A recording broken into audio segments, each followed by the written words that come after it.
I was speaking at, the media lied because they knew you'd be believing that. They said I overfed koi fish in Japan. Must have been a slow week for fake news yet again. I think that the left is just jealous of my tan. Vote for me, I know the difference between a woman and a man. It's gonna be a bloodbath. Bloodbath. Everyone is so obsessed. Obsessed. Biden is Obama's puppet in disguise. All he really needs is some fake glasses and a mustache. It's gonna be a bloodbath. Bloodbath. Everyone is so obsessed. Obsessed. Biden is Obama's puppet in disguise. All he really needs is some fake glasses. Welcome to episode 81 of the Swamp Creatures podcast. We got Mitch with us tonight. Been a couple of weeks, but he's back. Tonight's top stories: Baltimore Bridge collapse. Going to take a look at that. Diddy's house gets raided. The inspiration behind the title of the video. Thanks, Rob, for that. Candace dick hitting Yo Diddy. Hilarious. Another $1.2 trillion in spending. Thank you, Republican Congress. Greatly appreciated for that. Terror attack in Moscow. Behar and Ana Kasparian. Ana Kasparian becoming a regular feature of the show. And then, of course, Candace Owens gets fired from Daily Wire. Boys, what's up? How's your week been? What are you drinking? I am drinking God's miracle, the thing, the origin of all life, water. But also I'm vaping, so. Okay, well, we're back on the 2-drink minimum, so get your shit together. Rob, what you got going on? After making up for my debt last week with an undisclosed seltzer, I am now drinking a different seltzer. It's a CBD seltzer, Heirloom Hemp. It's a local, I think it's local Florida. I might be lying to everybody. Nope, New York. It's out of New York. There you go. Let's test this. Boom. Patrick's on there. He's first. Oh. The thing works. The thing works. All right. So something Mitch was teasing everybody about during the show or during the pre-show. If you're not in our Discord already, definitely join because you never know when shit like this is going to happen. This question is for you. RFK's VP pick. Well, what were you teasing everybody about, Mitch? Well, I don't know if you guys know, but Dave Smith will be running with RFK for the Libertarian Party presidential nominee. It's happening, guys. It's totally happening. Rob doesn't believe you at all. I'm not going to ask you to give up any sources or anything, but are you just trying to weasel your way out of eating this Pocky chip? That's what I think's going on. Oh, true. I didn't even think about that. Yeah. No. Dave, I already have my loophole. Remember, Dave's running for president of the Legion of Skanks. No, that's not a good nope. We're going to be on that. But where are you getting this from? I am getting it from Twitter, which is always known for being very good news source and never lying at all. You don't break my heart twice. Look, if Dave's running for VP, that brings a whole new element to the whole who's going to be our candidate debate, obviously. So I don't know. I don't think it's real. I don't think it's real right now. Did you happen to pull his announcement for it, Mitch? Yes, I do. I sent you that announcement there. I still have that if you want. Go ahead and read it. Go ahead and read it. You want me to read it, or you have the? No, I don't want to play the Twitter video because it's going to be a pain in the ass for all of us to watch it together. I thought you had the statement, but here, I'll do the big reveal. It is not Dave Smith. He picked some lady named Nicole Shannon that nobody fucking knows. Apparently, she's like some tech lawyer or something like that. Silicon Valley lawyer. Apparently has history working for campaigns of Joe Biden and others. So, she's definitely someone who's meant to appeal to the disaffected Democrats. Former wife of Google co-founder Sergey Brin. Shannon is the founder and president of BioEcho Foundation, graduated from University of Puget Sound and Santa Clara University School of Law, blah, blah, blah. Who gives a shit? Yeah, I don't know. Just some fucking nobody. Some black girl to get all the votes. That's it. Is that black? Is it? Yeah, she looks black to me. I don't know. No. Nicole Shannon. No. Maybe. Saying no? I don't think so. Off first glance, I don't think so. She doesn't exactly look like. We're going to do it live. If I'm right, Shannon. We're looking up her ethnicity. Or race. She's American. Does it? Yeah, American. All right, the American based enough. Wikipedia. Yeah. We wanted her Ancestry.com results. Yeah, what the fuck, dude?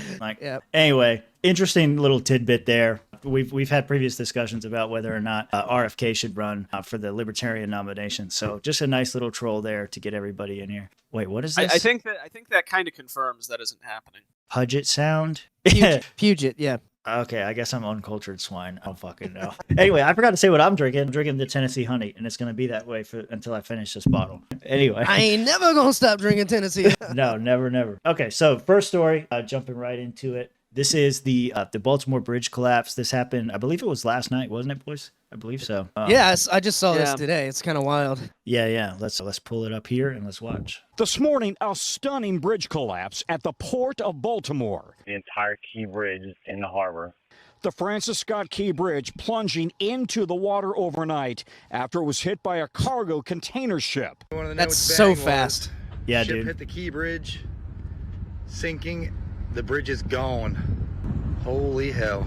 Video shows smoke This is another coming angle. from the ship before it hit the bridge. Hope the that bridge truck is makes it. normally a major artery spanning the Patapsco River. And though the collapse happened in the early morning hours, 1:30 Fucking nuts, a.m., dude. video shows cars crossing moments before the ship hits. Yeah, you see The that trucker traffic on then top. paused, but vehicles were still Rip. on the bridge as it then crumbled into the water. Yeah, it Fire looks like those department and vehicles Coast were Guard like teams safety rushed vehicles. to the scene, rescuers searching the water overnight. Still very much in an active search and rescue posture. Our sonar has detected the presence of vehicles submerged in the water. The ship is an almost 950-foot container vessel called Dolly, Jesus. headed from Baltimore to Sri Lanka. The Synergy Marine Corporation saying it collided with the bridge pillar, and Almost all there. of its crew members, including the 2 pilots, have been accounted for. The ship reportedly lost power while in the water. This morning, with the sun rising, search teams continue looking for any survivors in the water as the Baltimore area reels from a major collapse.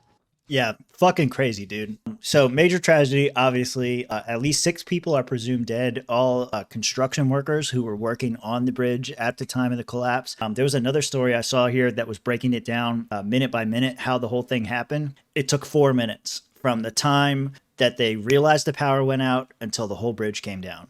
It was that fast. And then you saw like how fast the bridge actually collapsed. Kind of crazy stuff there. So I wanted to bring it up. There's not a whole lot to say here. It's not a terrorist attack or anything like that. I'm sure that there's going to be some stuff that develops from this. Obviously, supply chain disruptions, because they were saying that cargo was going on to Sri Lanka and whatever. And so that's going to cause problems there. The local economy is going to get fucked because that's a port. It's a major port, obviously. That's why these foreign cargo ships are coming there. And so the whole local economy is going to get fucked. I definitely expect to see some sort of relief bill that's going to come out of this. So be expected to pay for that as well. But all seriousness, though, looking out for those people there, raise your glasses for them, have a drink for them. Sucks to be in that situation. I will say that everybody did everything they could. You know, they did shut down the bridge. They saved a bunch of people that way. The only people that they think are lost are the construction workers at this time. So sucks for them, but you know, hopefully they make it. Construction project's going to take a lot longer now. Yeah, Yeah, definitely. I mean, I've seen people online. Yeah. Speculate whether this was like a cyber attack. Yeah, and Tim Pool. Yeah, Tim Pool had like I think it was like 8 hours ago now. Brought it up. Some people were saying it could have been like a cyber attack because power went out on the boat just before, and then some people were blaming diversity hires. Just kind of jumping to these terrible conclusions. You know, Yeah. I think it's way too early to speculate anything like that. But it is obviously a tragic event, and sucks for everyone who lost their lives there. Yeah, I definitely agree. I don't think it's a terrorist attack. I think it's just some stupid shit that happens. I mean, being in the trucking industry, I see a bunch of stupid shit that happens all the time. You know, we get emails and videos sent to us all the time of just terrible, terrible things that happen on the road. Sometimes involving us, sometimes not involving us. But all the time, there's no nefarious actor. It's just shit happens, dude. And that's what happened in this case. You know, shit happened. We might find out later that, you know, they had bad wiring on the ship or something, and that led to the power failure or what, you know, some kind of explanation like that, I'm sure, is going to come out later. But I just want to bring it up because it's news, and we should raise a glass to the dead and hope they all do well. Let's see. Well, not the dead, you know, those that are left. Prost. Into the Yeah. dead. Into Yeah, dead. yeah, sure, why not? Tragic event. I mean, it's happened in the wee hours of the morning last night. So it's, you know, they're just sitting there in their cars and not expecting anything to happen. And that bridge, man, the first video I saw, I guess, was in slow motion because then they played it in real time. Oh, yeah. In the blink of an eye, that thing went into the water. I can't even imagine just feeling the ground fall out from underneath you. I mean, this is a Final Fantasy, not Final Fantasy. That's what am I thinking of? Final the movie- Destination. Final Destination. This is like a Final Destination kind of nightmare, right? and no one wants to be on a bridge when it collapses. That's why I always speed on bridges. True. You got to be careful with that though, because you could fucking fly off the bridge doing that shit. It's a joke, Mitch. It'd be better than landing in that freezing fucking water. Like, that's the other thing that I didn't really take into account is, like, it's in Baltimore. Like, this ain't Florida. Cold. You fall in that water, you're fucking frozen. And it's like, they were up in the morning, like, trying to find those people. Even if they survived the way down, they didn't survive after that. And probably dying from radiation. No telling what's in that water, dude. True, yeah. Yeah, these ports are fucking nasty. All right, so moving off of a sad topic into a crazy topic, something else that made the news this week was Diddy's house got raided. Homeland Security agents converging on the home of Sean Diddy Combs. Now, officials confirm the raid is tied to a sex trafficking investigation. We have live team coverage. Gina Silva has a closer look at one lawsuit that has allegations of sexual assault and drugging of underage girls. We begin, though, with Chelsea Edwards live from Holmby Hills with more on what investigators were looking for tonight. Chelsea. Christine, one of the many burning questions today is, where is he? Where was Sean Diddy Combs? Where did Diddy go? These raids were being carried out at his residence. Diddy got in a plane and went to a place with no extradition laws. Actually true. Yeah. I'm sure it's unrelated. Yeah. Now, there is video out there allegedly showing him in Miami this afternoon, but officials haven't yet confirmed whether or not he is in custody or not. As you can see, the street has now been opened into his Holmby Hills home. Investigators wrapped up here a couple of hours ago. Fox 11 was first on the ground. They got the armored vehicles in the driveway. And in the sky as heavily armed federal officials descended on Sean Diddy Combs' Holmby Hills mansion. The raid led by Homeland Security is allegedly tied to a federal sex What do you see what trafficking this guy says that they I interview? down here all the time. Him. I didn't even know this is Mr. Combs' house. Some neighbors say the heavy response seemed unnecessary. We're surrounded by $50 million mansions. Like, where's the threat? Like, what's necessary? Like, why you gotta bring all that here? Exactly what I was thinking. Like, why the fuck is Homeland Security doing this raid? Why do they have, like, all these agents that they have? Like, do you really think that P. Diddy Combs is going to be fucking shooting out police? Like, yeah. And I mean, he did, to be fair, he did blow up Kid Cudi's car. Allegedly. No, like, they don't even, that's not even allegedly. Pretty much everyone admits to it, but, like, nothing's ever been done about it. I don't know anything about that. You're breaking. I don't know anything about that either. And I love. I just got to bring up rap shit. Yeah. I love Kid Cudi. When did that happen?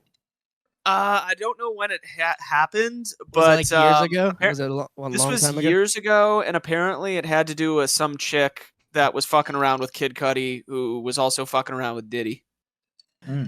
No, he wasn't. Or no, she wasn't. Little did she realize that Diddy was probably fucking Kid Cudi all along. Diddy. Oh no. Oh, Diddy was diddling. He was diddling.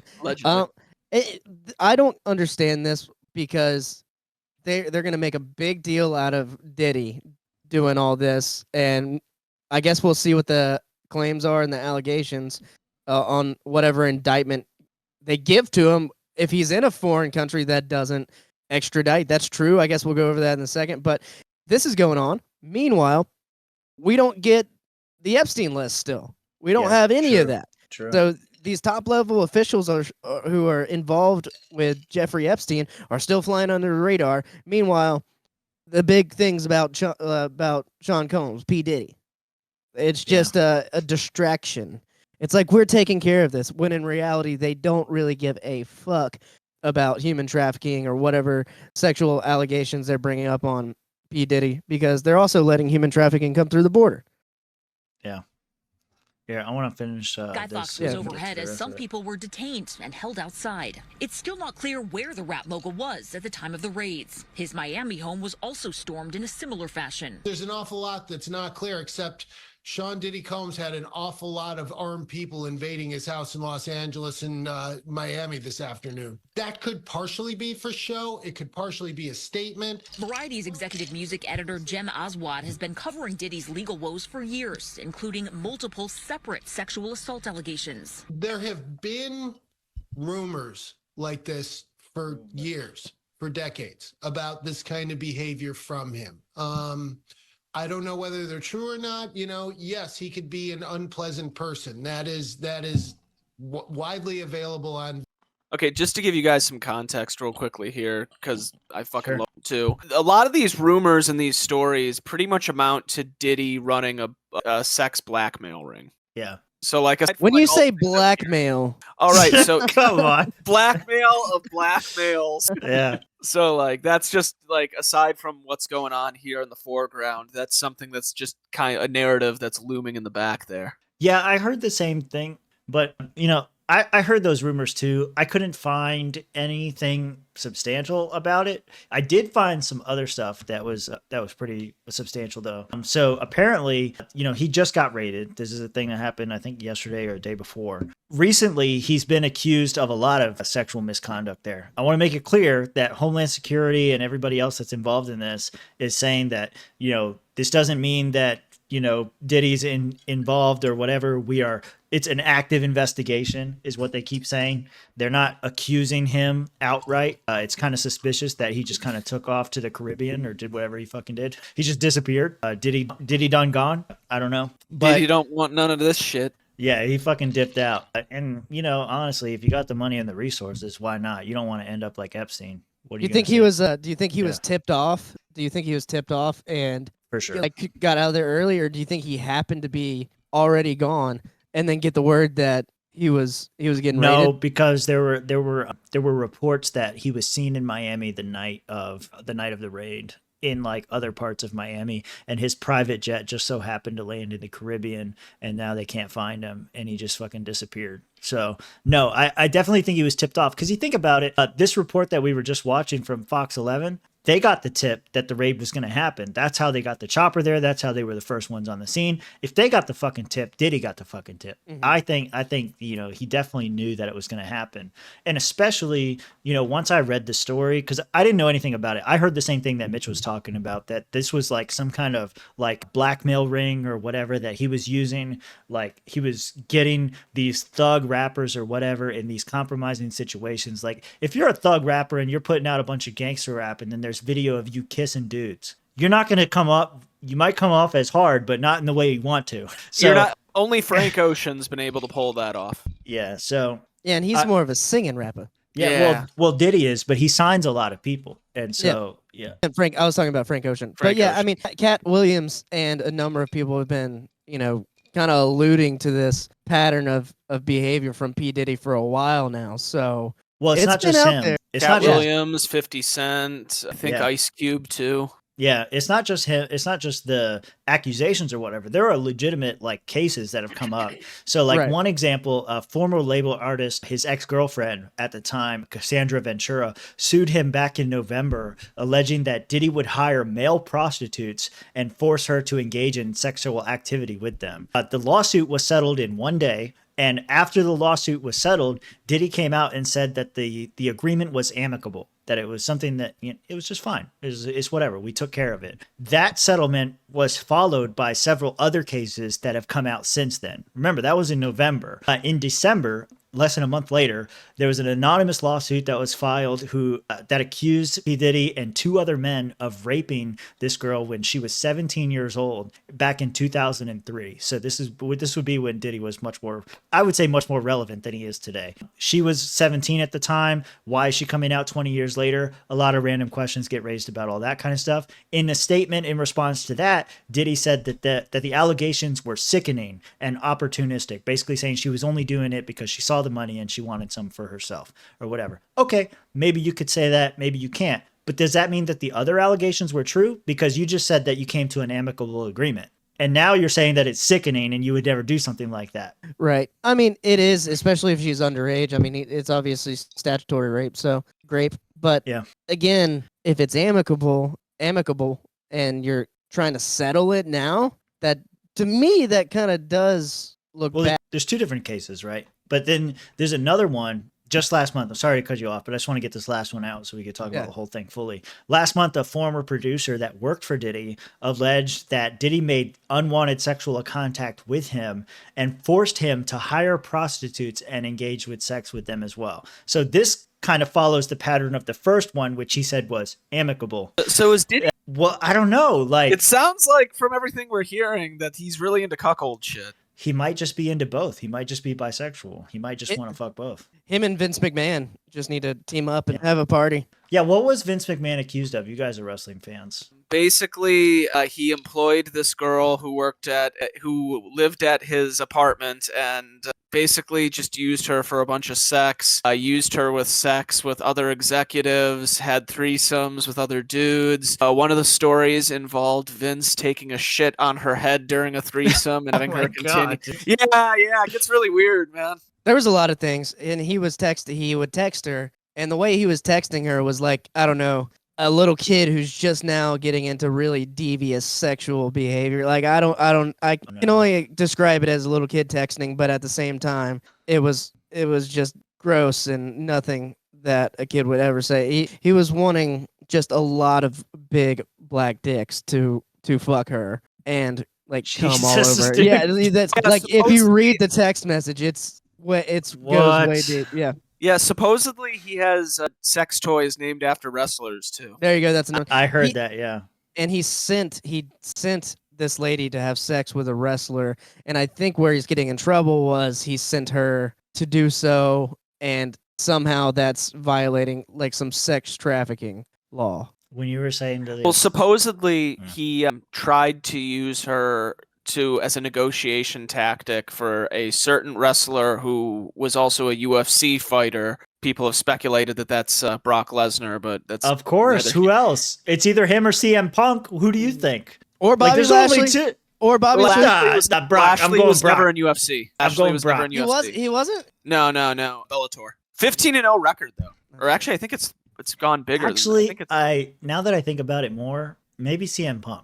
Because Brock Lesnar is notoriously antisocial and doesn't like hanging out with people. This was before Punk came back recently, though. Pat's in the chat. He's a big wrestling guy. Who do you think it was, Pat? Bobby Lashley would have fit the MO, but I guess if he's in UFC. You said who? I'm going to say Brock. Yeah. $10 says it's Brock. Okay. Well, I guess we'll find out. If Brock doesn't come back, then that's probably why. See, but all these high level like company people, private people are getting exposed for all of this. Why can't we have the Epstein flight logs and see the government officials going in on this? Pat says Ronda Rousey. That's crazy. That's a crazy theory. That's a good one. The dark horse in all of this. Wow. There you go. Dude got it. Hey, I wasn't even thinking about her. Yeah, you know? Hey. Maybe, dude. Maybe. I don't think so. You don't think it was her? I'm gonna move us on to the next story. I don't know. I know those are kind of like out of the political realm, but you know, it's shit that's going on, stuff that you know. I mean, it definitely touches the culture world, and it's probably the same apparatus that's used. They touched a lot of things, Mitch. Politics, yeah. A lot of things were touched in those two allegations. All right. I definitely think there's probably a blackmail ring somewhere in pop music or rap music or whatever. African American ring, but yeah. Yeah, there's an African American ring somewhere in rap culture, and so why not with Diddy? So I don't know. We'll see what comes of it. I wanted to bring it up now so we can follow up with it later. Anyway, moving on. Diddy be diddling.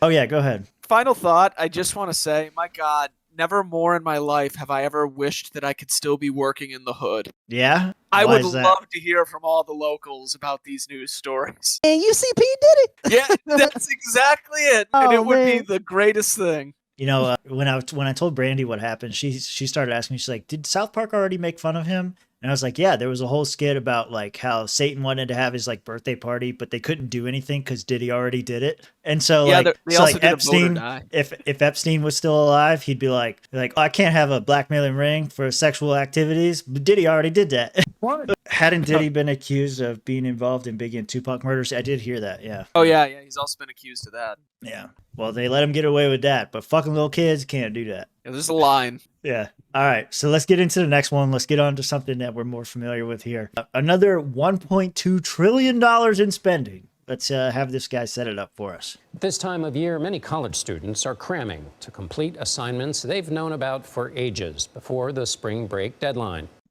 By the way, these reportings are by the whitest guys you know. Dude, that guy's fucking retarded. What was that setup? Oh, just it gets so much worse. And Congress is too.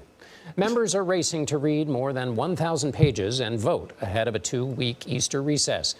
They're also trying to avoid a partial government shutdown Friday night if they don't pass the $1.2 trillion bipartisan bill. It includes additional funding for border security, a 5.2% military pay raise, and $1 billion for child care and early education programs. CBS News congressional correspondent Scott McFarland joins me now from Washington. Scott, give me some of the other highlights in this behemoth. You think he's bad? Wait till you see the whitest reporters you know.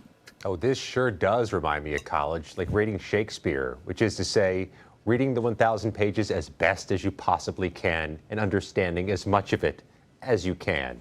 There's some boilerplate stuff in here, John, things we weren't surprised by. Both parties talked about adding new military pay raises for Pentagon families, for service member families. Did he say military? More money Yes, to help he did. the U.S. He said military Taiwan. instead of military? That's in there. No. Real quickly, I just gotta say, these guys are so white, and the mispronunciation of the words like that, I gotta wonder, are reptilians real? These are military. These are military pay raises. That's what the humans call it, right? Keep going. It gets worse. No pay raises for Congress. They've kept their own salaries Hooray! flat. Drink to really that. is the border security money that was the holdup that kept this thing on a simmer. But they've added funding for more border agents, more detention beds, more border security technology. That's all folded in, and some things are taken away that Republicans wanted taken away. They've cut funding for diversity, inclusion, and equity programs in the military and the Department There's of more. Homeland Security. They're retracting, taking back unspent COVID aid money. That's been a priority. And through the process of keeping the government open, John, they have cut some programs from the FBI, the Bureau of Alcohol, Tobacco, and Firearms. Let's go! Those are things that would have been politically toxic a few years ago, but Republicans view them as advantageous at a time when Donald Trump, their standard bearer, is talking about the weaponization of law enforcement against him. All right, so that's where I'm going to cut the clip off there, because then they go into like speculation and some other stuff. And this reporting was done before the bills actually passed. So first impressions, guys, what do y'all think? Shut it down. Shut it down. Shut it down. I mean, I lived in Spain for a semester in Barcelona, and the government was shut down the entire time I was there, pretty much. And you could not tell the difference. And I think that's what most people would see unless you do work for the government or you know someone who works for the government. That's the only way you're going to tell. And this happens every single year. Like, they're passing these budgets that are just an ungodly amount of money going to programs that we don't even need, most of them. And then I think we're going to have a Rand Paul clip. If I'm right, we're going to have a Rand Paul clip. He's coming later. Yeah. Okay. Yeah. So we're going to talk more about that and what we're actually spending our money on. But it's just just shut it down. Just reset it and we'll be fine. The world will go on and the private industry will be able to take over anything that's lacking. Mitch? Yeah. And it really seems like there's just a whole lot of crap. And then, okay, the Republicans got us some wins with like DEI stuff. And I will say ATF and FBI, that's nice and all, but it's still not enough, man. Yeah. Like, look at, before they got to all of that, look at what they listed off that we would still be spending money on. Yeah, all the education stuff and the border stuff and everything else that's going into it. And yeah, that was kind of my takeaway too. When Rob and I first covered the potential for the shutdown and how they were delaying it for XYZ reason, Speaker Johnson was saying like, well, we're delaying it because we're going to parse it out and then we're going to separate everything and try to make it better. I think this was episode 79 where we were talking about this. That's right. That's right. Yeah. That's right. Okay. Yeah. This is more of that. Well, what we're talking about. What you said during that episode is exactly right. And note to editor, put it in here right now. What you said during the whole thing was, does it really matter if they're breaking it up if they end up passing everything anyway? And that's exactly what they ended up doing here. They didn't break anything up. They still put together a $1.2 trillion omnibus bill. And then they passed it anyway. Now that said, Rand Paul, obviously you would expect him to vote against something like this, but there are other notable oppositions as well. Rand Paul is still going through it. I watched a couple interviews with him because I wanted to include him. Actually, I don't think Rand Paul is in this breakdown. I think he was originally, and then I ended up cutting him. And the reason I cut him is because he didn't really have any like spicy takes, and I wanted one of those hard hitting things for the show. But he was saying during his interviews that there was so much stuff in here that they haven't even got through all of it before the vote was taken. And that's like another key point that was brought up here during this thing is they dropped it on them in the dead of night. You're going to hear that in this next clip, or not this next clip, but the following one. But there was some other notable opposition to that. So let me go ahead and play that before I talk over myself. And here we go. Note this, that previous video was before it passed the House and Senate. This video is now that it has passed. This is what's going on. President Biden has now signed a massive spending package, avoiding a partial government shutdown. But even though the measure passed with bipartisan support in the House, it may come at a price for Speaker Mike Johnson. CBS 2's Willie James Inman has more on that from Capitol Hill. The Senate passed a bill which will fund the government for the rest of the year and avoid a shutdown. It is good for the country that we have reached this bipartisan deal. It wasn't easy, but tonight our persistence has been worth it. On this vote, the yeas are 286, the nays are 134. The funding bill passed in the House despite stiff opposition from the right wing of the Republican Party, who say spending is too high and it doesn't address the real crisis in the country. Some will say that the Republicans are in the majority in the House, but it's clear that the Democrats own the Speaker's gavel. Because this bill, it's not a Republican piece of legislation. It's keeping the border open.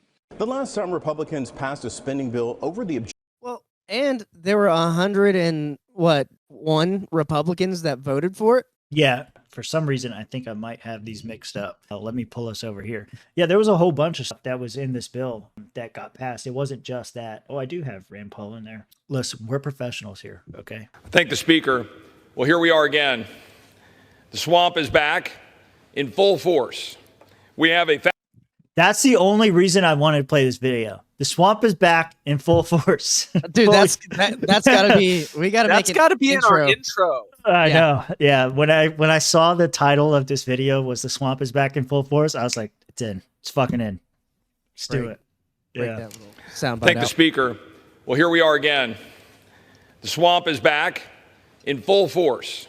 We have a 1,000-page bill of $1.2 trillion filled with all manners of spending priorities that are at odds with the American people. That's what we have in front of us. This bill is over 1,000 pages long. It contains hundreds of pages of report language, 1,400 earmarks, and we've had about 24 hours to review it. That is not the way to do business. And the American people and American families are the ones left holding the bag. This is business as usual in the swamp. And here's the deal to my Republican colleagues. You will own every single bit of this. If you vote for this bill, you own it. DHS funding contingent on signing H.R. 2 into law. That's what we did last year to make sure our border would be secure. That is punted, so you own it. Defunding Alejandro Mayorkas. We did that in our bill. This punts that. It's no longer there. You own it. Prohibiting mass parole and release of illegal aliens via the CBP One app. We did that in our bill last year. This bill gets rid of it. You own it. You own the continued mass parole of illegal aliens into our country. You own that. That's the truth. And it was mass parole that led to a Venezuelan gang member coming into the United States and killing Lake and Riley. So he goes on for like that for a while, but he basically says, like, you know, Republicans, you own everything that's in this bill. All the good stuff that you want to campaign on, all the good stuff that you want to say we did right and we fixed under Trump and all that stuff. This bill undoes a lot of that and refunds a lot of those programs. And basically saying, you guys want to campaign against this shit? It's your fucking fault. So I really like that from him. I like that a lot too. It's signaling to his colleagues that they're on the same side as the Democrats if they're doing this. I mean, and I'm sure there's some things that they were pushing that I'm not in favor for on the House GOP bills, but at the same time, like, everything in this bill needs to be just about defunded. Yeah. You know, I think this is where I was going to. Mitch, did you have something you wanted to add to that? No, I don't really have much to say about this, honestly. It's more of the same. I mean, this shit kind of happens what it feels like. Yeah, it happens every year, all the time. Now it's just going to happen multiple times a year because he was like, we're going to space this out. So maybe more people pay attention because they're like, I thought they just passed a fucking bill. Maybe they'll get frustrated or something. That's exactly how they're going to sound when they say it too, especially up in Pensacola. All right. So the one person that was probably most outspoken about this was Marjorie Taylor Greene. And you know how the lefties just love her responses to everything. So I wanted to play that here too, because she spoke right after Chip Roy and she had some fiery comments as well. From Georgia is recognized. Thank you, Madam Speaker. I rise in extreme opposition to the second part of the omnibus bill. No Republican in the House of Representatives in good conscience can vote for this bill. It is a complete departure of all of our principles, especially if you call yourself pro-life. This bill funds full-term abortion. This is not a Republican bill. This is a Chuck Schumer, Democrat-controlled bill coming from the House majority that is supposed to be controlled by Republicans, but yet our majority has been completely Members are reminded to direct their Democrats. remarks to the chair, please. God, her voice is piercing, man. Okay, it wasn't just me. Yeah, it's hurting my ears listening to this. Not gonna lie. I think you're a sexist. You don't like to hear women speak. I don't, and that's fine. I can think how I want to, but I mean, she's right. It's not conservative at all. If this bill does fund full-term abortions, I mean that's not a good thing. I mean, I'm not. If you're pro-life or pro-choice, it doesn't matter. I don't think people who don't want to pay into that tax system should have to pay into that. Yeah. So it shouldn't be funded. Yeah, keep going. Please. Madam Speaker, it is the will of our voters, and it is the will of Republicans across the country that this bill should not be brought to the floor, that this bill will absolutely destroy our majority, and will tell every single one of our voters that this majority is a failure. This is the bill that the White House cannot wait to sign into law. This is the bill that rips our border wide open and tells every single person in over 160 countries around the world they can invade our country, they can run over our border patrol, they can run over our Texas National Guard. It's the S's. Yeah. They can come in, rape our women, murder our people, and squat and take over our homes. This is an atrocious attack on the American people. The Speaker of the House. All right, we don't have to listen to all that. Yeah. No, Yeah. but she made the same point that he made, was basically that, this is on Republicans. This is everything that you guys said you fought against, and here you are just passing it. And I think that was fair criticism. This is the Rand Paul clip. I'm going to skip to the part where he actually says something about 248. That's what it is here. Since we were talking about it earlier, I found my cuts for it. This guy. How gross is this bill, Senator? I know, of course, they dropped it in the dead of night, as they always do. And it's 1.2 trillion. That number alone is disgusting. But what all is in this disaster? Well, we haven't yet categorized it all yet. We have the one from last week that we passed on. We now know what was in what we passed last week. Had 6,000 earmarks and $12 billion worth of earmarks. I don't yet have a total on this week's earmarks or things, but we're going through it page by page. We'll be lucky if we get a first read through before the final vote on this. The final vote will probably happen tomorrow. And people have to realize Republicans have absolutely abdicated the power of the purse. We have a majority in the House, and we have a filibuster-proof minority in the Senate. What does that mean? It takes 60 votes to pass this spending bill. If all Republicans held together, it wouldn't pass, and we would have the leverage to actually reduce spending. Instead, we have collaborators, fellow travelers, who will work with the Democrats, and they will pass this bloated spending bill. But unfortunately, Speaker Johnson has gone along with them in the House. So really, the power of the purse has been abdicated. When I go home, people are like, we elected you Republicans. We elected Republicans as a majority in the House, and you're not using your power. They're absolutely right. Republicans in the House who voted for the spending bill and the Republicans in the Senate who vote with the Democrats for this bill have abdicated the power of the purse, and they're not doing what they were elected to do. And I hope people at home will be very unhappy with them and maybe bring some of them back into the private sector and send up replacements.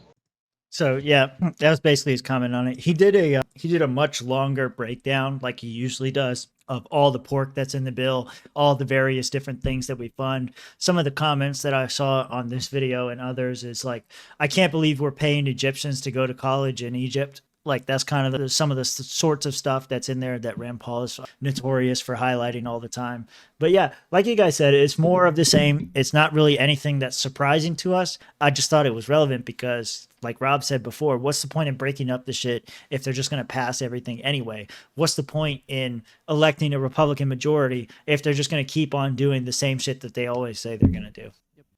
No other comments, guys? You just No, the thing is that Republican basically doesn't mean anything. Yeah. So why even go with it? It varies so much that nothing is consistent. This is one of my talking points to Republicans whenever I'm trying to get them to switch over to the good side in the Libertarian Party is you guys vote for the same amount of spending. It's just you're spending on different things, and sometimes not even spending on different things. Sometimes half of your people are voting for like Democrat spending. Yeah. And it's like you got to signal to your party that you're tired of this shit. And even if you're voting for someone with the R next to their name, if you're not looking what they're voting on, then it doesn't really matter, does it? Yeah.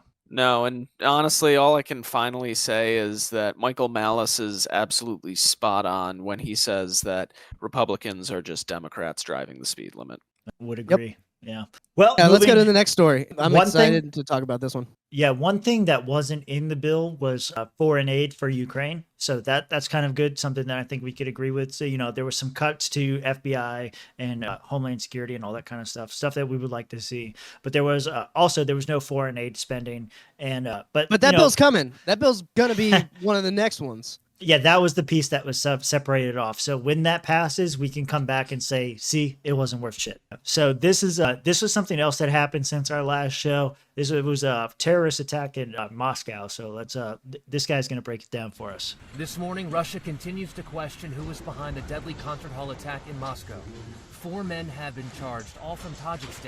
I love how the Russians bring their people into court, dude. They're like, fuck you, now get it.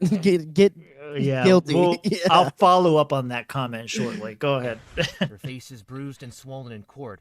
This man apparently unconscious. As ISIS claims responsibility for the attack on Friday, Russian President Vladimir Putin claims without evidence the men were headed to Ukraine, where people there were preparing to let them cross the border. Vice President Kamala Harris with ABC's Rachel Scott. Does the U.S. have any evidence to back that up? No, there is no whatsoever any evidence. And in fact, what we know to be the case is that ISIS-K is actually, by all accounts, responsible for what happened. Ukraine has repeatedly denied playing any role. On Saturday, a U.S. State Department official said the U.S. did share information with Russia about a possible attack. The Russian ambassador to the United States denying that happened, saying no concrete information, nothing was transferred to us. Yesterday, a national day of mourning in Russia. Hundreds of people gathering outside the concert hall. As inside, first responders cleared debris. During the attack, the building was set on fire. This comes as a 15-year-old boy is being called a hero. In video released by Russian state TV, it shows Islam Khalilov saving dozens of people, leading them away from the gunfire. All 4 men who have been charged are facing terrorism charges. They have been ordered to remain in pre-trial detention for at least 2 months. Perry Russum, ABC News, Washington. So what have you guys heard about this story before I go into the next one? So Popular Front actually has been pretty good at obtaining footage from this event, and it is horrific. Yeah. As far as them going to Ukraine, I wouldn't doubt it because, if you listen to the way the globalists talk about the war in Ukraine and asymmetrical warfare, I wouldn't doubt that this was one of those things where it's like, well, we're not encouraging it, but it's only going to hurt our enemies, so we're not going to stop it. Yeah. I was hearing some rumbles. I think I saw a Timcast video and then some posts on Twitter saying that Russia kind of followed these guys and they followed them to Ukraine where they were supposed to have an open point of entry. And that's kind of what Russia is claiming right now. And that's why they're saying that the Ukraine has some sort of a hand in this. So who knows? And a couple of weeks ago, the U.S. State Department did issue a warning to its citizens in Russia not to attend any kind of mass events such as theaters or sporting events, stuff like that. So my initial thoughts are the enemy of my enemy is my friend kind of deal. And Russia does have some pretty horrific treatment of Middle Eastern folks. I mean, you look at how they took over Syria after the U.S. kind of gave Putin his reign there. Just almost indiscriminate bombings in Syria. So I don't put it past people from that area coming over and doing these kind of asymmetrical attacks like Mitch was saying. But I don't know for sure. But if you want to ask me, gun to my head, how I'm feeling, like, I don't think we didn't know about it. Well, okay, so You know? to go with that, ISIS took complete responsibility for the attack. They said, we definitely did it. They're taking credit for it. American intelligence agencies have also come out and confirmed that ISIS was the one behind the attack, that they were involved in it. U.S. agencies actually warned Russia of the potential attacks weeks before the incident occurred and said, there's a possibility that there's going to be an ISIS attack on your homeland. You got to do something about it. Putin originally dismissed these claims, saying that recent provocative statements by a number of Western structures about the possibility of terror attacks in Russia's resembles outright blackmail and an intention to intimidate and destabilize our society. So Putin took these threats of or not these threats, but these warnings of potential threats and saying, yeah, this is just the West setting us up. This isn't fucking real. We don't believe you. You guys are just, you're playing us. And they were attacked. But Russia also claimed after the attack that they had thwarted several other terrorist attacks that came before this. The feeling in Russia, some people in Russia are saying that this is a setup, that this is a false flag, basically, that they're just using this and they're using the Ukraine angle as a way to foment support for the war in Ukraine. And by saying they were running to Ukraine, they were running to the West, they were going to our allies, just using that as a way to further strengthen support for the war.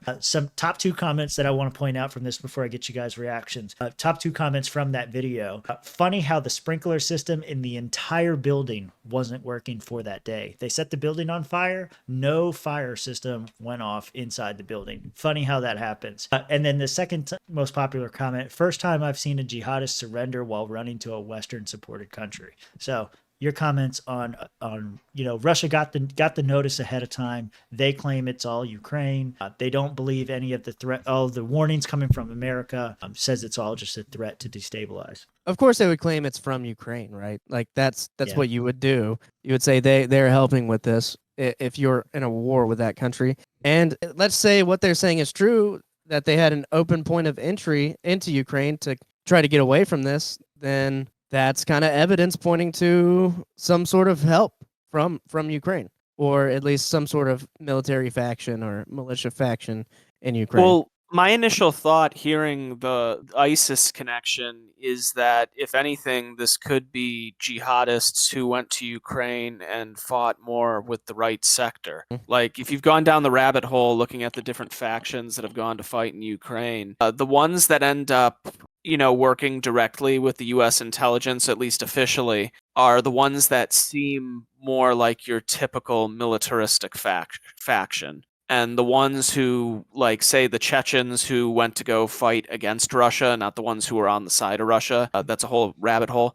Like, those guys went and they generally fought with, like, the Azov battalion. Yeah. So it makes me wonder, is the entry point something like that? Yeah, I'm very curious to see what develops with that claim on that side, on the Russian side of the story. And then you can know, right? There's nothing we can do about it right now. We just sit back and look and see what claims are developed. Yeah, I kind of like, so everybody else except for Russia is saying that Ukraine had no involvement and it was definitely a terrorist attack from ISIS. ISIS themselves are claiming responsibility for it. It's not completely out of the question to say, ISIS has ties to American intelligence agencies and its founding with Osama bin Laden and everything else that was happening back then too. So I could understand Putin's perspective that, any information that I get from the West is disinformation meant to destabilize and meant to disrupt. And so any warnings, good or like whether you believe the warnings were true or not, I could understand his perspective in thinking the West is against us. They're telling us a threat is coming. He viewed it as some sort of blackmail or extortion of some kind to say, like, it's kind of like a mob boss walks into your house and says, it'd be a shame if this place burned down. I think something bad might happen to you if you don't stop what you're doing in Ukraine or whatever. I could see his perspective on that and seeing it as a threat when it may have been a genuine warning that something was happening.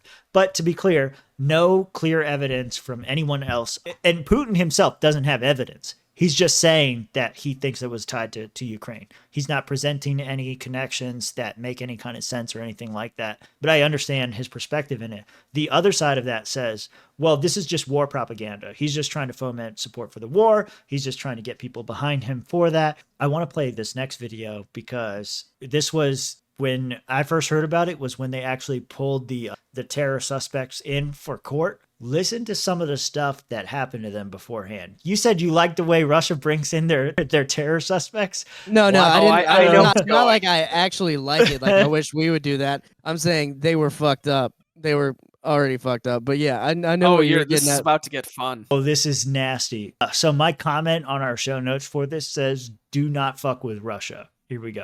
Footage posted online appears to show Russian forces torturing these suspects who opened fire and set fire to a crowded Moscow concert hall, with one being fed his own ear and another writhing in agony from electric shocks to his genitals. The footage posted online showed members of Russia's security forces cutting off the ear of one of the suspects in the attack that killed more than 130 people and stuffing it in his mouth, and the suspect could later be seen in court with a bandage over his ear. Another video posted online appears to show security forces beating suspects with rifle butts and kicking one as he lay in the snow, and photos posted on Telegram also appear to show one of the suspected terrorists got with a his pants gumball down in his mouth, and a bro. wire attached to his groin area that was hooked up Fucking to 80 volts of jawbreaker electricity, from Ed, according to a Eddie. description on Gray Zone Telegram channel. The suspects were later seen in Russian court with clear signs of injury, including swollen faces and cuts and bruises, including Mohammed Subir Faizalov, a 19-year-old who was brought into a courthouse in a wheelchair and seemed barely conscious throughout the proceedings on Sunday. Another was seen with a black eye, and in a court statement, Saida Krami Brachabalazoda, a 30-year-old, and Dolarjon Mirzoyev, a 32-year-old, pleaded guilty. All of these suspects were charged with committing a group terror attack resulting in the death of others, which could get them life imprisonment, and 7 others were detained on suspicion of taking part in the terrorist attack. ISIS has taken responsibility for the attack on the concert hall, but Putin has tried to blame Ukraine, though many believe it is a false flag operation designed to justify the ongoing war.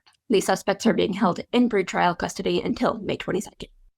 I don't think they make it to trial. Yeah, that's gonna be rough for them. I don't think they're gonna fucking make it, dude. They're gonna die before they get to trial. Look how they treated them when they suspect them. At least one of them Yeah. isn't gonna make it. And this is something else that gets talked about a lot in like American policy and how we deal with prisoners of war and things like that. We don't want to torture because it's immoral, but also it gives you bad information. So what's to say that they tortured these Russian suspects and they didn't say, oh, yes, we're involved with Ukraine. Please don't cut off my ear and feed it to me. Yeah. Please don't stick a fucking car battery to my balls and electrocute me. Yeah. Please, like, yes, Ukraine. Okay, whatever. So maybe, Putin's perspective is a little distorted by the torture tactics used by his enforcement agencies. Right.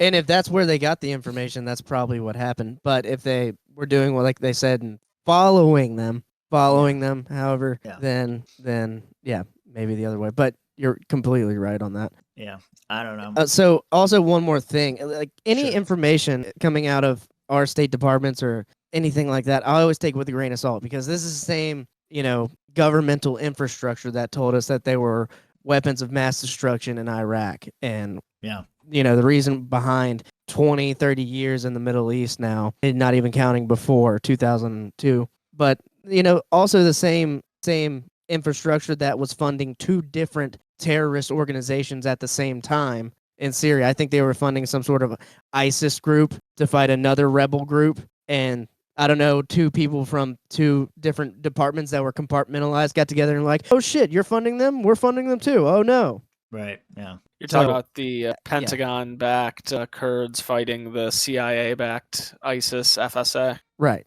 Yeah. Crazy stuff, man. I don't know who to believe in any of this. I just think we shouldn't be involved. That's kind of the end of the line right there. Like, You know, I heard somebody say, I don't remember who it was, but they were saying like, you know, the thing about my foreign policy is I don't think we should be involved in all. So I don't have to question the morality of the thing. I just don't think we should be involved. It's somebody else's business. Let them deal with it. I don't know. That's kind of where I land on it. When I heard that, I was like, oh yeah, that's pretty much my position. All right. So let's move on to the next story here. Joy Behar and Ana Kasparian. I told the guys before the show started that they were going to agree with both of them. Rob is skeptical. Let's see how it goes. This is breaking down this beginning of this story. Body parts were found all over Long Island. They had 4 suspects. They let them go. Right. And now they're out there still. So what is the deal here? Right. Sounds insane to me. Sounds insane to me too. New York Governor Kathy Hochul was grilled about crime during her appearance on The View, and I loved seeing it, especially when she was asked to defend her intensely stupid idea of deploying hundreds of National Guard troops into the subway system to keep people safe. Now, Hochul announced that she would be deploying 750 members of the National Guard and 250 state troopers and police officers in order to basically do random bag checks of people riding the subway. It's unsustainable, it's expensive, and it did nothing to keep New Yorkers safe. In fact, there was a shooting in the subway system just last week after she had already deployed the National Guard troops. Now, with that in mind, Behar weighs in with an interesting point that we'll get back to in just a second, mostly about certain tweaks that need to be made on the criminal justice reform that's been passed in New York, but more importantly, what those flaws have led to.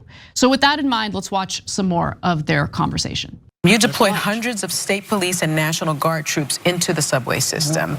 But since the pandemic, you have done a wonderful job. Overall crime is down in the city. Yes, it is. So my question to you is why now? Why deploy into the subway? And how do you respond to some of your fellow Democrats calling the move theatrics that play into Republican narratives that blue cities are poorly run war zones? I'm not buying it. I'm not buying it. My job is to keep people safe. I have to keep any way I can. I'm going to keep New Yorkers safe. And I'll tell you who does show appreciation for the people out there on the streets. I've been walking the streets. I walk into business. People are just saying, thank you for taking such. She is so goddamn fake. I guarantee you no one is going up to her and saying that. Strong action. Now, the subways have been safer, but we had a spike recently. Yes. A 45% increase in subway crimes. Now, these are high-profile crimes. Can I interrupt you for a second? Yeah. Because the CEO of the MTA says that 1% of subway suspects are responsible for more than 20% of the crime because of New York's bail reform laws, which allows them to go back out there and commit more crimes. Joy Behar is 1,000% right. And rather than tweaking the bail reform in order to do something about a tiny group of people that's causing all this chaos on the subway system, Kathy Hochul has decided to instead basically use up all these resources to do something that's ineffective and makes people uncomfortable, which was the deployment of National Guard troops. So I thought that was interesting because, you know, the deployment of the National Guard troops in response to all of the different violent activity that's happening at the subway station or whatever. It reminded me a lot of the Department of Homeland Security and the TSA at the airport and all this kind of stuff. All these theatrics to try to prevent something. It might be rare or whatever. It's like a show of force. And like Mitch was saying earlier, nobody's fucking walking up to this lady. No one's coming up to her and saying like, "Oh, thank you, please, thank you for making my trip to the subway more intrusive by doing these random bag inspections and all this kind of stuff." Yeah. Rob, what do you think so far? Yeah, that exactly. It reminds me of the TSA and shit like that. Like if you have a gun. So I don't think the TSA has stopped one terrorist attack, right? That's like the stat. Yeah. If you have a plan that you're going to do something, you're not going to go through the fucking TSA. It's worse than that. They do like audit checks. Speaking of which, they do audit checks on, you know, like they try to, like law enforcement will purposely try to bring in weapons and drugs and all kinds of things, and they get by because TSA doesn't catch them. They're like, damn it, Danny, you fucking missed one again. Yeah, no, that's what it reminds me of. And then meanwhile, the border's wide open, and you know other ports of entry are open, and these crimes are still going on. It's not doing anything to fight what appears to be a big issue in New York City. But that's the National Guard angle. Mitch, do you have something to say before we go on to the next part, or no? Nothing other than To go on the subway, I'm gonna have to check your ass. All right, so I thought here's this the. was America. So this whole thing is actually about bail reform. This is what's going to set Anna off. We talked about this before. Bail reform sounds like a good idea. Sounds like maybe you're going to let out these nonviolent drug offenders or whatever. That's kind of like a position that we might take and say, yeah, that's good. Get rid of the bail for that. Just let them out and they can go stand trial. That's not what's happening in New York. Here we go. The CEO of the MTA says that 1% of subway suspects are responsible for more than 20% of the crime because of New York's bail reform laws, which allows them to go back out there and commit more crimes. But there was just a crime on Long Island where body parts were found all over Long Island. They had 4 suspects. They let them go. And now they're out there still. So what is the deal here? It sounds insane to me. Though the crime that was brought was not what was bail eligible. Yes, murder is. Yes, conspiracy to commit murder is. Yes, assault is bail eligible. All those are. I know that the DA is working really hard with the Suffolk County Police Department to build the case they need to bring the charges that are necessary. The charges he brought, he did not have enough evidence at time to hold them. So you can't hold them? Not on the charges he brought. But those are low-level charges. They really weren't. And we can work to make those bail eligible in the next session. Low-level charges like murder. Well, okay, so it's very crazy that she says this, that she's like, murder and charges like that, those are bail eligible and you can set bail for those. But the charges that they brought, those were not bail eligible. She tries to sidestep this whole thing. Ana Kasparian is about to set her straight. Just know that I looked into what Ana Kasparian is saying here. I looked at the cases that are in Suffolk. I don't have the notes to say them all to you, but what she's about to say is absolutely right. What Joy Behar was saying was absolutely right. These people were let go on charges of dismembering bodies and putting the bodies all over New York. Dismembering a corpse is a low-level charge. Yes. Dismemberment's a low-level charge. Yeah. So like murder, high level charge, but dismemberment and destruction of evidence in this kind of way and spreading body parts all over New York City. Well, I got one soundbite for that. Roll the clip. I don't know what that's. But those are low-level charges. They really weren't. And we can work to make those bail eligible in the next session. Dismembering a corpse and hiding a corpse after dismembering it. Not bail eligible. Not a serious crime. I'm not even kidding, guys. Like when Joy Behar outlined case, I was like, really not. She's crazy. This isn't a thing. This isn't real. This isn't real. So I looked it up. It's real, guys. It's real. Listen, if being on the left means supporting this, then I'm not on the left, and I'm okay with that. Rob said that Ana Kasparian is not on the left anymore, and she's going to become a right-winger. I think I said that last week, right? Yeah, this one clip of her saying that, and I'm going to play it again to catch us up. That one clip set off so many fucking socialists that are saying like, oh yeah, she admits it. She's not on the left anymore. And Chank's going to try to save the day. Here you go. I rewinded it a little bit. Guys, it's real. Listen, if being on the left means supporting this, then I'm not on the left. And I'm okay with that. So let me give you the details of the case. It doesn't mean that. Okay, let me give you the details. We're all on the left. We don't want people dismembering folks getting released. Only a couple of lunatic. Some do. I know. I was in the middle of saying there's only a couple of lunatic activists are like, yeah, we're pro dismemberment guys being let go. Okay, whatever. You don't represent. Clip it. I gotta say, the Ana Kasparian right-winger arc has been one of the most interesting things to watch this year. Like she's smiling. Will she do it? Will she do it?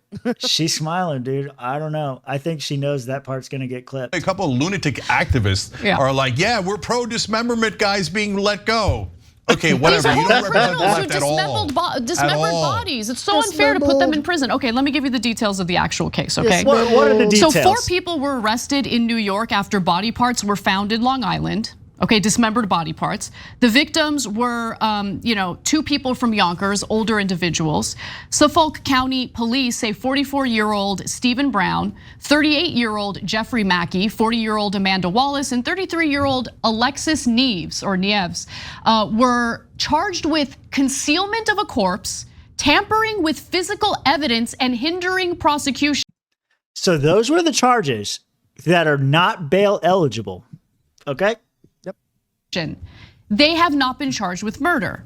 Prosecutors told a judge there was so much blood in the pipes, sink, shower, and toilet of the Railroad Avenue home in Amityville where the suspects were arrested that it was deemed uninhabitable. Police said they confiscated meat cleavers, butcher knives, flesh, and body parts. Attorneys for Brown and Mackey admitted that their clients lived in that home where the body parts and all that blood was found, but denied chopping up the 59-year-old woman and 53-year-old man whose last known address was in Yonkers. Wallace also. It's like when you get pulled over by the cops and they're like, yeah, we found this pound of marijuana under your seat. That ain't mine. It's my car. I'm driving it, but that shit ain't mine. I didn't do nothing. Diddy didn't do it. I didn't do nothing. Also lived with Brown and Mackey in Amityville. Police said that Knives is homeless. Okay, all four pleaded not guilty. The judge released them without bail. They were fitted with. Excuse me.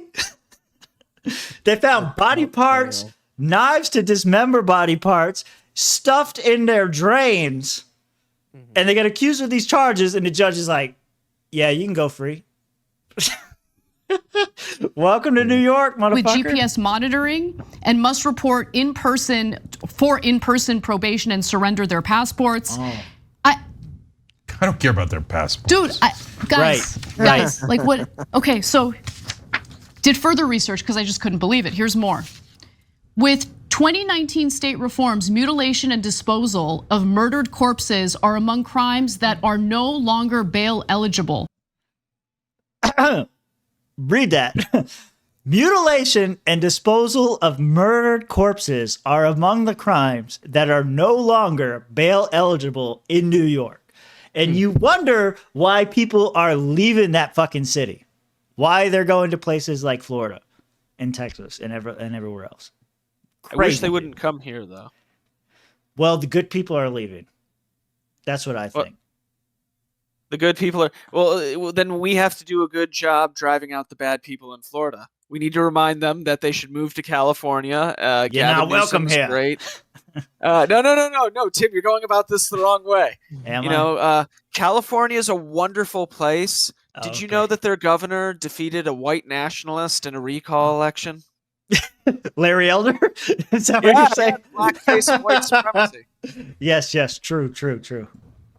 The DA said the four went to barbaric lengths to cover the crime. What are we doing? Here she goes. What are we doing? What are we doing, Cenk?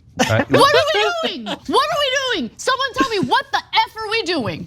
Yeah, look. He tries to reel her in. For this. He tries so I don't hard. know how the hell any of these laws passed. I went to every progressive conference there was over the last 20 years. I never heard a single person saying, why don't we let the actual criminals go? Hey, if someone butchers someone and chops them up into little pieces, let's do the kind of criminal justice reform where they would be able to walk out free. Yeah, come on. Because you're a useful idiot, Cenk. None of these policies are ever going to say shit like that. They're going to say, we need to help the poor. We need to help the disenfranchised. The criminal justice system is disproportionately racist. They're going to say shit like that. Pass laws like this. Nice. It's going to sound so nice. Yeah. It's going to sound so good, Cenk. But then you get dismembered bodies. Dismembered bodies. She kept saying dismembered. She kept saying dismembered. Because she's fucking pissed. And she's rage. I'm not going to lie. I'm loving this. Oh, it keeps going. It keeps going. I rewinded a little bit, but it keeps going. Let's do the kind of criminal justice reform where they would be able to walk out free. Yeah, come at me. Come at me right now and tell me I'm the bad guy because I want these people who dismembered corpses and tried to conceal the evidence in prison. Come at me and tell me. Look at the vein in her neck. She's fucking splitting, I'm the bad guy. Come at me. I don't look, guys. Oh my God. Insane. You guys are insane. Anyone who thinks this is okay is insane. And everyone else in New York has to suffer the consequences of this with random bag checks at the subway by National Guard troops. At a time where we have the right wing, which has lost its mind, you're taking good people that would normally be on the left. She ain't done. And drive them driving them to the right wing Damn with right this they are. madness. And no one agreed to it. I don't mean the voters. I mean on the left. Damn right they are. When did we have a vote? When did we decide in a primary or a ballot measure that we should do any of this? I never once heard it at any progressive get-together, any progressive. No one has ever proposed this. All of a sudden in 2019, these activists popped up in all these cities, and they're like, okay, you know what? Like, how did they succeed? I want to know. They got massive funding. How where did the hell did the money come from? George Soros. The left doesn't have money for anything, and It's all really of a sudden weird. they had infinite money to finance lunatic activists who are saying, "Oh, let all the criminals go." Are you insane? So look, guys. So he goes into like his whole little rant about that whole thing. So I think it's interesting that, you know, had this been in another state where things were going on, I think the women of The View would actually be in support of something like this. But what's interesting, take note, they live in New York. All of the women in The View live in New York. And this is a case from New York. And now all of a sudden they see the fucking problem with it. That makes a lot of sense, Tim. Because I don't care if it doesn't affect me. Yeah, exactly. You know, the thing is, progressive DAs are the worst because they basically take things that we as libertarians should like and completely fuck them up by going in absolutely retarded directions. Yeah. Whoa. The swamp is back in full force, okay? We could say retarded. We're back in full force. The state's government, the state's DA, retarded. Yeah. Dude, I don't know, retarded. Oh. These people, man, I don't know what to fucking do with them. But you know, a lot of people moving to the right side. Sorry to cut you off, but no, go ahead. I felt you were thinking of a transition here, Go ahead. and a lot of people are moving to the more like libertarian side, or for Ana Kasparian, maybe the right side. I don't know I don't know where she's gonna end up. But even Joy Behar signaling this. Candace Owens in our next segment fired from Daily Wire. And if you've been following this story, it's been developing. Ben Shapiro pretty much called her out at a fundraising event, and that's when I first saw snowflakes of this happening, which has snowballed into Candace going against Israel. And at the Daily Wire, that's not really a good thing either. And now fired. So we got a clip for you. Candace Owens and conservative website The Daily Wire have officially broken up. Friday morning, The Daily Wire CEO Jeremy Boring posted on X, quote, "Daily Wire and Candace Owens have ended their relationship." He did not give a reason on the circumstances that led to this shift. But earlier this week, the Anti-Defamation League highlighted the fact that white supremacist Nick Fuentes applauded Owens' rhetoric on Jews. Owens has been outspoken in her commentary about Jewish people in politics, in the media, and her support for Palestine. Regardless, based on her latest episode posted just yesterday, the news may have come as a surprise to Owens. Take a look. I'm not going to go away. I'm going to use my God-given voice to talk about the things that are important for me. I'm just asking to be left alone, or at least just report the truth. Ladies and gentlemen, unfortunately, that is all the time that we have for today. But don't worry, because we will see you tomorrow for a brand new episode. The controversial right-wing commentator took to her own X account, posting, quote, "The rumors are true. I'm finally free," end quote. There will be additional quote, "There will be many announcements in the weeks to come." Owens joined the Daily Wire back in 2021. So a little bit unclear about what's next for Owens here. Very obvious she's not with the Daily Wire anymore, and that whether it was a firing or they had a conversation this morning that ended in them deciding to end their relationship, all of the language makes it sound like they broke up and that it was a romantic relationship. They're going their separate ways, though. I was just saying yesterday to a friend that it might be the case that Ben Shapiro's keeping Candace Owens at the Daily Wire despite his pro-Israel views, to show that even though there was reporting that was pro-Israel, hey, we had this other host at the Daily Wire that was saying something else. It seems that that's not a strategy at all at the Daily Wire, and who knows if it was their choice or Candace's choice, but curious to see what she does next. So that's kind of the note that I wanted to end it on there. This is something that just happened recently, obviously, Candace Owens being let go from the Daily Wire. What do you guys think the reason was for her firing?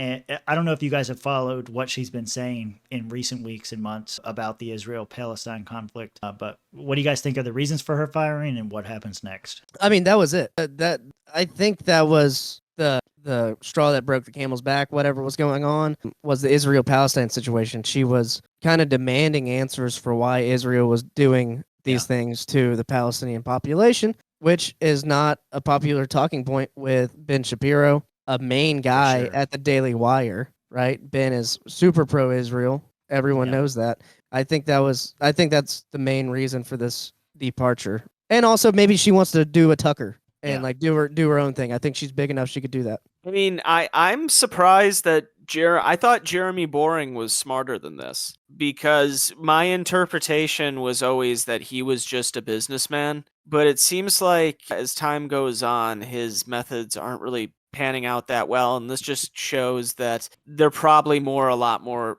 ideologically driven, at least when it comes to the Israel issue, behind the scenes over there at the Daily Wire. I thought it was smart, as the woman in that clip that you just had there pointed out, kind of by having this other voice, it made them seem like they were, more than just that one thing, more than just that one school. But then again, the way they avoid any sort of even referencing Dave Smith, it seems like they're more interested in spreading a narrative. I don't know if you've seen that. There's a clip somewhere out there where Ben Shapiro is replying to Tucker Carlson on Dave Smith's show. And I don't know who this other person is. And he literally does the whole segment without even saying Dave's name. Yeah. I don't think I've seen that. Oh, it's hilarious. Okay. Yeah, there are some other, people are saying that it's, like you were saying, like, well, why would Jeremy Boring? Because people mistakenly think that Ben Shapiro is in control of the whole thing. And Candace Owens has said in other interviews, like when the conflict first started happening, people were saying like, well, what is your boss going to think about this? What is Ben Shapiro going to think about what you're saying? And she went on a podcast and said like, oh no, it doesn't matter what Ben Shapiro thinks because he doesn't have the power to fire me. I can say whatever I want. It's up to Jeremy Boring. And the idea was, like Mitch said, that, Jeremy Boring has always been like considered like this smooth, savvy business guy who's just he's going to put on whoever makes money. It's not necessarily about, what your political leanings are or what your ideals are. Something else that I watched, so you guys reminded me of, that kind of blows that out of the water. I'm trying to get it to load right now. And then also, Ben Shapiro just does have a lot of influence in the matter at the Daily Wire. So I think he definitely does have influence. I'm not saying he doesn't, but her positions also matter. And yeah, I think that's kind of what it is. Like Ben Shapiro's influence matters enough to get her fired. Real quickly, do you guys think that she's someone that Elon's going to throw money at? Maybe. I feel like she is for some reason. He was willing to put Don Lemon on until Don Lemon acted like a little bitch. Don Lemon tried to stick Elon up for money. And it didn't work for the Ultimate Warrior when he tried to do that to Vince McMahon in real life. And it didn't work for Don Lemon. Yeah. So moral of the story, everyone. Don't try to shake down your boss. So some more, this broke from The Quartering. I saw this right before the show. Ask me why I fired Candace Owens.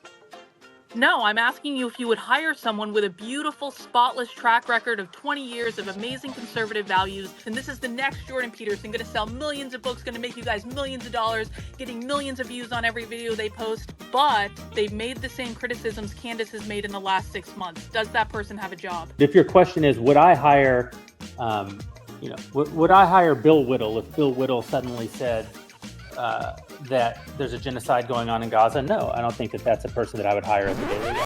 And that's pretty much what I said. So it is from this whole Israel-Gaza, conflict and Candace Owens' take on it, which is unfortunate because you should have some dissenting voices at the Daily Wire. I mean, let's be real. The Daily Wire really been overrated. Yeah, I would agree with that. Ben Shapiro's whole thing is that he wants to be the next Bill Buckley of the Republican Party. He wants to be the intellectual giant or whatever that's going to argue conservative values. He said previously that he wants to be the first Orthodox Jew on the Supreme Court. He views himself this way, that he's going to be like some influential figure on the right. To me, he's just a fucking hack. He's just another wing of the duopoly. Did you call him a hag? Because apparently that's anti-Semitic too. Yeah, his mother's a hag. So is There his you go. wife. Yeah, they came after her on that one too, and they as in the Jews. No, I'm messing with. Yeah, It was a Jewish guy, Rabbi, not Shmuley. It was a different rabbi. It was something right? like that, yeah. Yeah, a rabbi came after her saying that the term hag in the context that she used it was anti-Semitic, and it just wasn't. And he went back to some ancient usage of the word that no one even uses it for anymore. I wish the best for Candace. Yeah, where do you guys think she goes next? What do you think happens next? I think she goes to Twitter.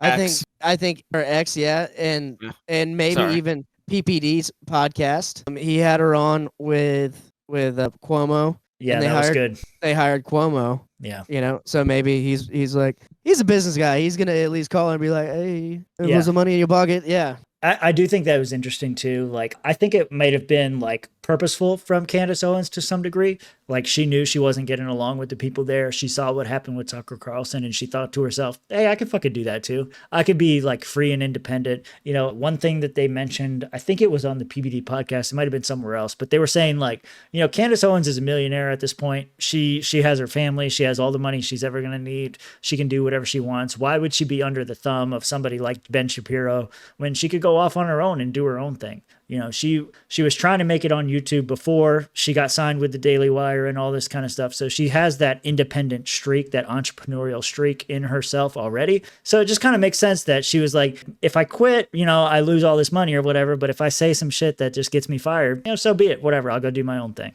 No, I completely agree. And now she's free to say what she wants, just like an American should, Jeremy Boring. Anyway, guys, that's going to wrap it up for the show. Those are all the top stories we have now. We're going to try to get better about making announcements about when the next show is. But you guys got any parting words for the audience here? Yeah, follow me on Instagram and X at rvincentcomedy. And, you know, if you can book me for a comedy date, book me for a comedy date. I'm down for that as I'm awaiting my bar results too. So, all right. Mitch, what's up? Live long and prosper. Go follow me on Twitter or X or whatever the fuck it's called at this point at Mitch Connor JLo, and go get some great Liberty merch at 1776swag.com. Yes, always support our polyamorous creators here on the Swampcast. Be sure to follow us on Twitter, on X, or whatever you want to call it, at Real Swampcast. Be sure to join the Discord. All links are in the description below. Thanks for joining, and we'll have another show here for you soon.